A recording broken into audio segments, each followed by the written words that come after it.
New Orleans, the questions around the Florida State football program aren't going away.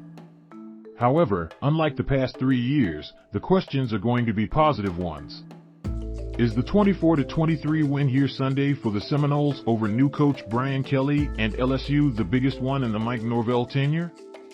The game came down to the final play with FSU winning the game on a blocked extra point attempt after an LSU score by Shyheim Brown.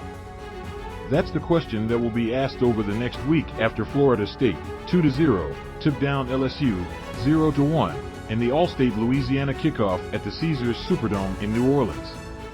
CFB Week 1 winners, losers, Georgia off to dominant start, ECU stumbles misery index, Nebraska's issues under Scott Frost on display again, and completely unsatisfying win here are 5 takeaways from Florida State's victory.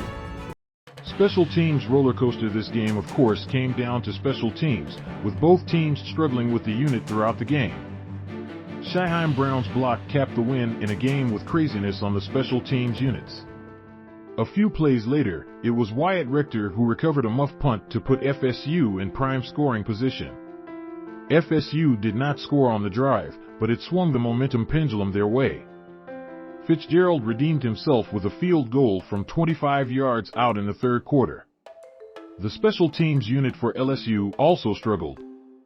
The Tigers had the field goal block, as well as a punt that went only 31 yards and gave the Seminoles great field position and led them to take a 2-touchdown lead. Malik Nabers muffed his second punt of the game with just over 2 minutes left to kill any chance for an LSU comeback. The unit was a roller coaster for the Seminoles in the first half. The game began with an errant kick from placekicker Ryan Fitzgerald as he kicked the ball out of bounds, gifting LSU strong field position, which the Tigers turned into a 3-0 lead. The special teams unit took a turn pretty quickly after that. The blocked kick was the first for FSU since September 12, 2020 against Georgia Tech. For years, the SEC has been known for its toughness and strong defenses, with LSU typically on the forefront of that.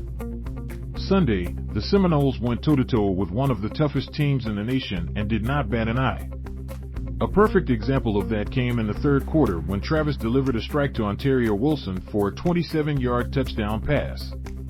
On the play, Travis was hit by Ali Gaye on what was correctly deemed a targeting call.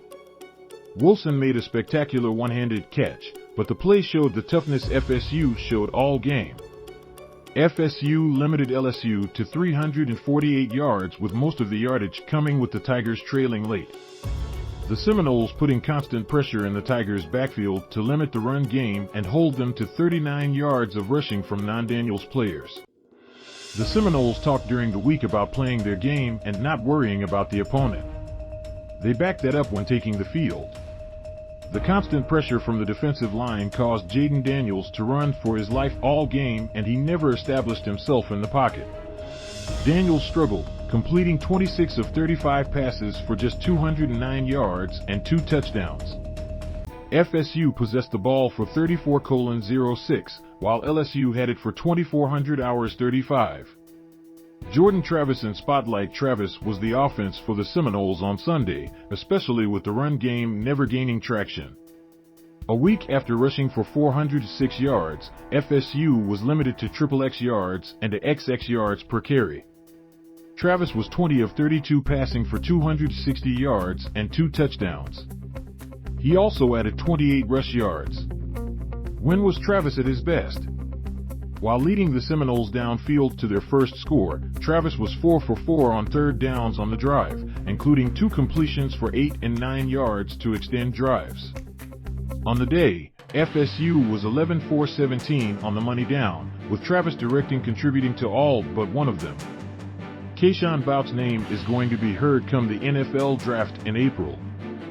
For the majority of Sunday's contest, it was not a name that was heard. The Seminoles took the elite playmaker out of the game, limiting him to 2 catches, 20 yards, and as many drops as catches. Taking him out of the game was part of the game plan, and FSU executed. Jammie Robinson and Omarion Cooper each lined up against Boutte, as did a few others. Part of the reason Boutte could never get going is because of the defensive line. The Seminoles compiled 4 sacks, but the constant pressure on the young OL for LSU caused Daniels to scramble for his life for much of the game. Verse collected his second and third sacks of the season. Tatum Bethune added a sack, while Dennis Briggs Jr. and Kalen DeLoach each added half a sack. All 3 players played a major role on defense, with DeLoach leading the team with X tackles. The great thing about a win? No one is going to second-guess your decisions. Mike Norvell might have come under scrutiny if FSU had lost the ballgame with his decision to forego a short field goal on 4th and 2 near the end of the first half.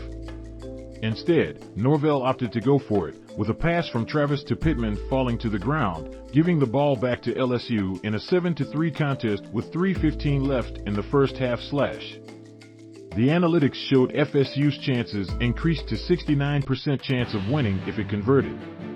It would have been 65% if Norvell opted to kick the ball. But Fitzgerald had already missed a field goal and had kicked 2 balls out of bounds to that point.